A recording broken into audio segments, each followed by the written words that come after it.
Hey friends! Today what we're going to be doing at home with whatever art supplies we have is we are going to be doing an inspirational quote of some kind. In my personal practice, in my sketchbooks, I will write a quote down sometimes that I read from a book that I'm really interested in, or sometimes someone will say something or I'll hear something in a song and I'll write it down, and then I'll go back and I'll make it more artistic looking. So in this one, I've written the quote on one side in Sharpie and the rest of it is collage. So this is a drawing that a student gave me a while ago, and then I added a collaged on dress and a little collaged crown. The background is something I had pre-printed. So I do this kind of stuff in my sketchbooks a lot. I prepare the pages, I write a little something, and I glue a little something.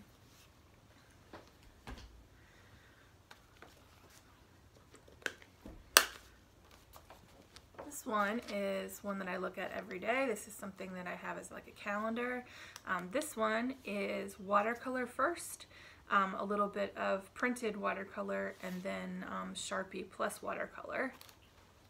That's another sketchbook that I keep. I keep a lot of sketchbooks. And then in this one, I printed the whole thing with handprints and acrylic, and then I painted on top of it with more acrylic. I added a little Sharpie to outline it on that one.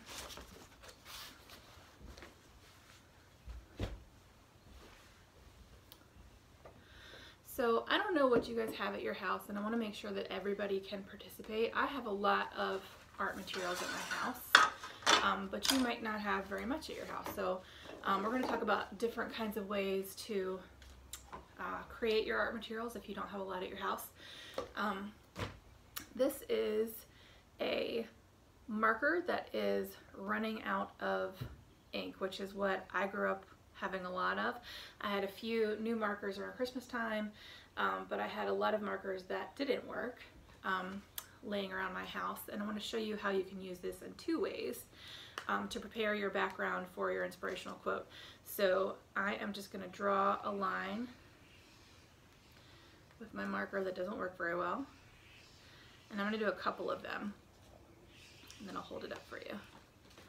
So these are just kind of rolling hill type lines, and this is on the back of a package that I got out of my recycling. So this happens to be white. I was pretty excited that it was white.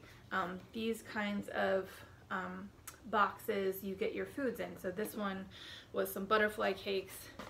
I also get a lot of brown box material. So this is brown box. I'm also going to show you how to use that. This is also my recycling. I just cut it up and cut the extra tabs off. So I kind of use these fold lines as my cut lines when I'm using this kind of material. And this is just to make sure that everybody has paper and nobody's wasting anything and everybody feels like they can do it. So I've got my curving lines with my not that great marker, and now I'm going to use just some water and a paintbrush, and I'm going to start rubbing into my line with my paintbrush. It doesn't have to be perfect, you know, you're just rubbing it in, and basically what you're doing is you're adding water to your marker to make the marker start working better. But I'm also using it like a watercolor, and I'm doing like a little wash with my watercolor. So this is the first line that I did. You can see that it's starting to bleed down a little bit, and I'm going to create like a hilly area here by doing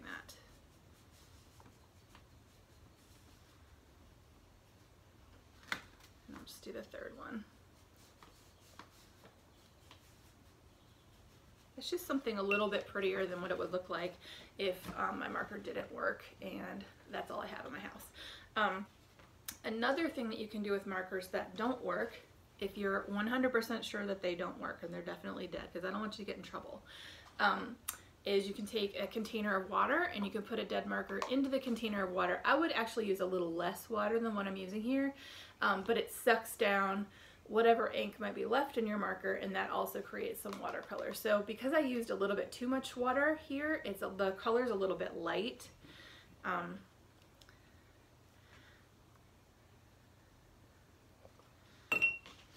You can see that. It's a little bit too light my color. But if I had used less water, then it would have been a darker color.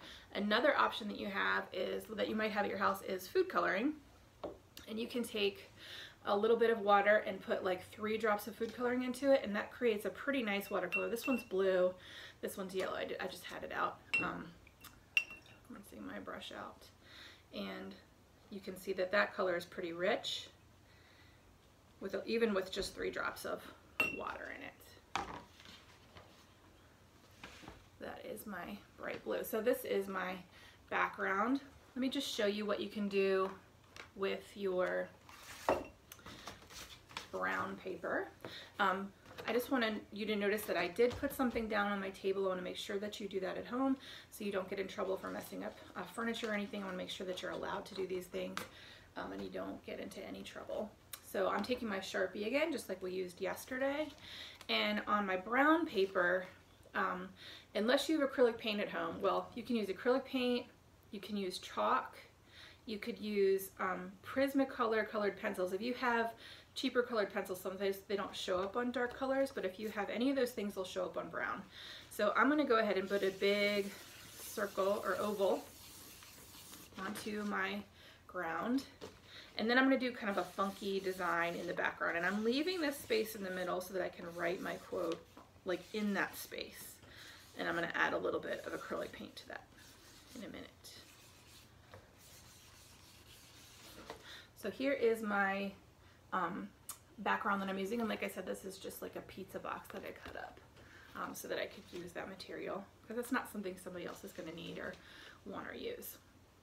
And then I'm going to take a little bit of white acrylic paint. You could also use white tempera paint, any kind of white paint. You could use whiteout if you have that at your house. Your parents might have that. And I'm just painting in my oval. So I have like a really nice clean place that I can add my quote in a minute. Dark colors will show up no matter what you're using. So if you have markers and that's all you have, your purples, your blues, greens and browns, those kinds of things will show up on your brown paper better than your yellows and your pinks and stuff.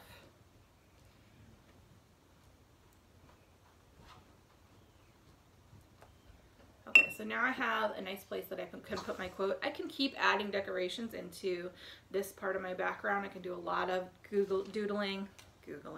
I can do a lot of doodling there and make it look really cool and fun. Part of what I like about doing quotes is that the background is really abstracted and just like a fun place to create marks.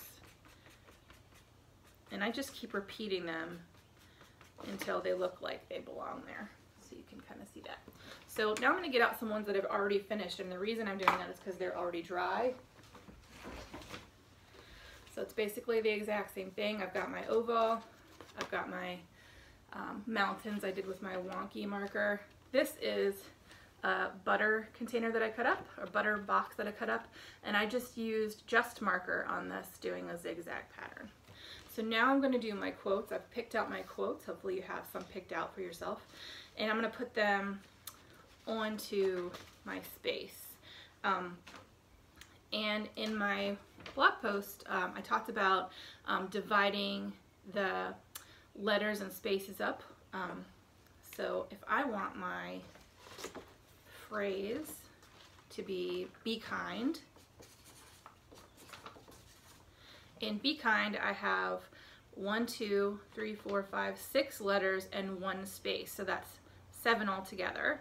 So then I would divide that number in half basically. So I have 3 on one side, 3 letters on the other side, and then 1 in the middle. So I have to count, including my space, I have to count my letters in spaces and then stop at the 4th one, and the 4th one goes right in the middle. So 1, 2, 3, 4. So K is going to go right in the middle,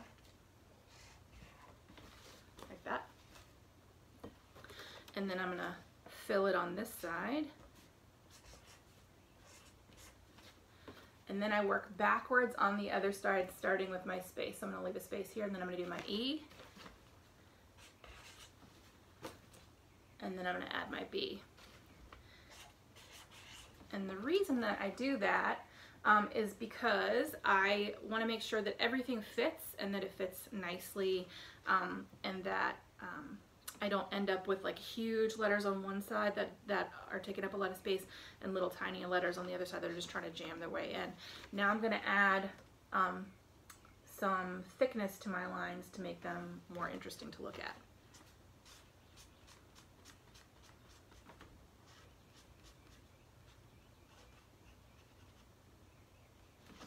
You can see I'm starting to fill in my D.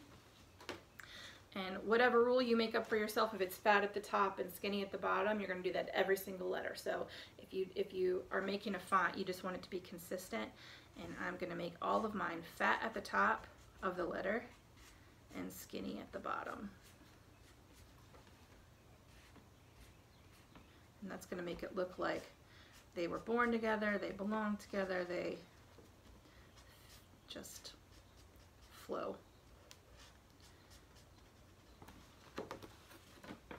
Okay, I'm going to keep going and I'm going to do my B in a minute, but I want you guys to do your own, and I hope that you post it to my blog, and I appreciate seeing you this morning. I hope you're all doing well. I'll see you tomorrow.